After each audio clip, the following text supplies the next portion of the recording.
bersama kami dalam Hot Ekonomi. Kita masih melanjutkan perbincangan. Saya ke Pak Hidayat. Pak Hidayat, kedepannya ini untuk mempertahankan industri manufaktur ini seperti apa supaya geliat ekonomi semakin cepat? Karena kondisinya kan confidence itu tergantung kepada bagaimana penanganan pemerintah terhadap kesehatan. Karena semuanya kan tidak bisa berjalan kalau kesehatannya sendiri tidak diyakini begitu. Apa kebijakan fiskal mungkin yang bisa diberikan atau difikirkan untuk saat ini? Ya Mbak Popi, tadi ya kalau dari sisi geliat sudah mulai muncul, bahkan dari inflasi tadi dari makanan minuman, terus tadi kalau dari subkomponen industri juga dari industri farmasi, makan minuman, terus logam. Jadi memang ada dua aspek tuh, demand dari domestik dan demand dari ekspor. Bagian tadi karena membaik di Cina, India, di beberapa negara, terutama Cina sebagai partner dagang utama Indonesia, itu memberikan demand ke ekspor, berdampak kepada kenaikan di sektor industri. Nah, kalau kita melihat memang ini harus keseluruhan, Mbak Popi, kalau kita menyiapkan dalam konteks kebijakan, tentu tadi yang pertama, kalau vaksin belum muncul, tapi kita di Indonesia ini sudah termasuk yang proaktif berkomunikasi dengan seluruh institusi lembaga yang melakukan pengembangan vaksin, karena kita melihat itu faktor game changer yang baru untuk mengatasi atau merestore confidence masyarakat untuk melakukan aktivitas ekonomi termasuk konsumsi. Dari sisi saat ini selain tadi ya protokol, tentu semua kita harus terus disiplin dengan protokol kesehatan agar ini tetap berjalan kondusif. Dari sisi pemerintah juga tadi testing itu semakin meningkat, karena dengan testing yang makin baik kita tahu siapa yang terinfeksi, siapa yang tidak, yang terinfeksi bisa diisolasi dan dilakukan perawatan. Ini yang terus dilakukan. Nah, sisi yang lain dari PEN, Program Pemulihan Ekonomi Nasional tadi men-tackle dua isu sekaligus. Dari sisi demand tentu kita menggunakan perlindungan sosial untuk memberikan jaminan bahwa masyarakat miskin dan rentan yang terkena dampak COVID ini tetap masih bisa berkonsumsi, menjaga kelayakan hidupnya. Dan dari sisi yang lain tadi sektor-sektor yang sudah mulai menggeliat, pemerintah menyediakan berbagai macam insentif, support untuk UMKM dan sebagainya.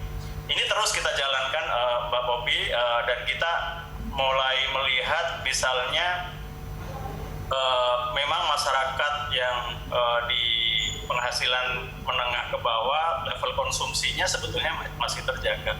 Ini yang agak sulit kan, kayak Pak Beni ini kan, masyarakat kelompok menengah atas, ini kan kalau mau aktivitas yang terlalu banyak di luar, confidence-nya belum terlalu kembali. Nah, nanti kalau COVID-nya makin turun, tentu confidence ini makin menggeliat. Tapi indikatornya sudah mulai muncul tuh, inflasi sektor transportasi juga sudah mulai naik walaupun belum positif.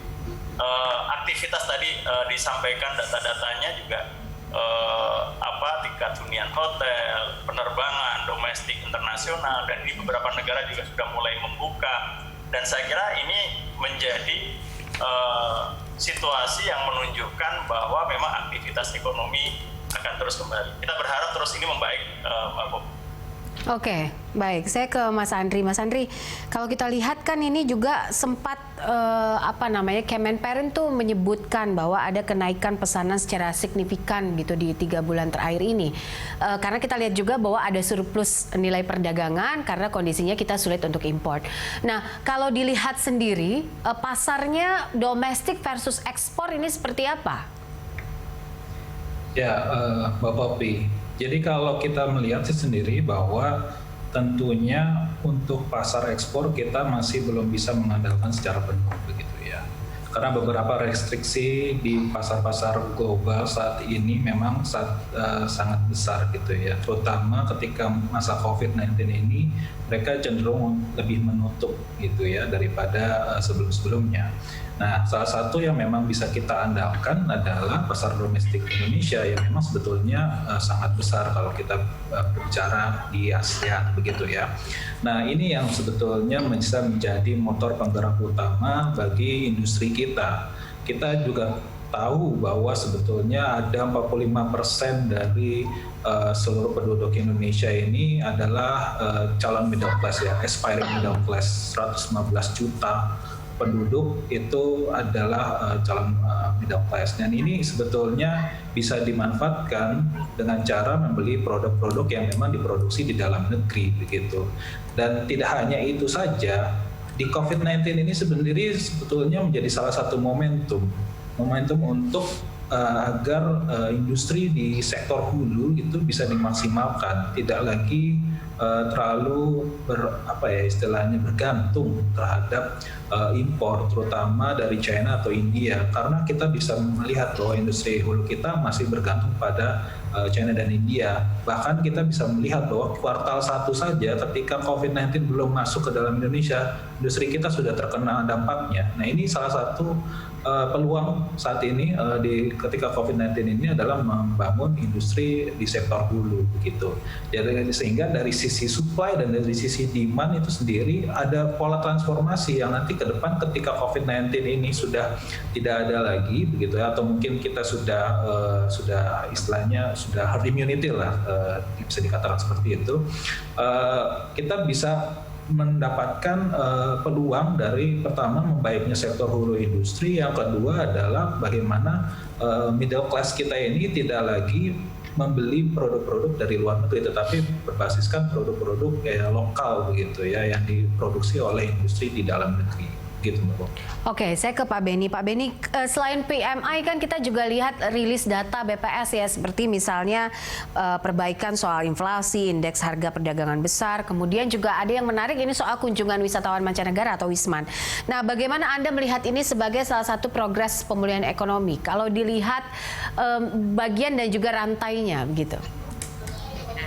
Ya, saya kira pariwisata ini masih belum mencapai titik yang kita harapkan ya, barangkali karena banyak pelarangan masih untuk melakukan kunjungan termasuk dari negara lain ya. Mudah-mudahan ini Australia sebentar lagi mau dibuka ya, nanti kalau bisa Jepang, dari Cina ini kita harapkan pariwisata kita akan berkembang. Nah, saya melihat ekonomi Indonesia ini sebenarnya secara fundamental cukup kuat, ya, dan memang COVID ini yang penyebab utamanya ini. Oleh sebab itu, kalau kita mau bicara pemulihan ekonomi, kita pastikan dulu masalah vaksin ini kita bisa tangani dengan baik ya. Jangan ada yang simpang siur ini, informasi yang kalau bisa satu pintu ya. Bisa kita pelihara ini momentum ini untuk pemulihan ekonomi. Nah, angka-angka yang ditunjukkan untuk kuartal 4 ini tentu sudah jauh membaik daripada kuartal 3 ya. Bahkan beberapa hal dari kuartal 2. Nah, kita harapkan kuartal 4 ini tidak ada lagi PHK gitu ya. Kita harapkan demikian. Dan ini soal perhotelan, restoran, saya kira kalau di luar daerah, Bandung terutama itu luar biasa ya. Bali yang masih rendah sekali, bahkan Jakarta pun masih rendah. Tapi di daerah-daerah lain, saya yakin Jogja pun sudah mulai berkembang. Dan ini saya kira pemerintah tidak tinggal mengikuti tren seperti ini aja. Dan kebijakan yang harus dilakukan oleh pemerintah sebenarnya, saya setuju tadi dengan Mas Adrif, itu transformasi ekonomi, momentumnya justru sekarang. Dan momentum ini didukung dengan adanya Omnibus Law ya, yang mempermudah UMKM, ya, mempermudah perizinan, pembiayaan, tinggal akses kepada teknologi dan SDM unggul. UMKM ini akan bisa menjadi tulang punggung, pilar utama perekonomian kita.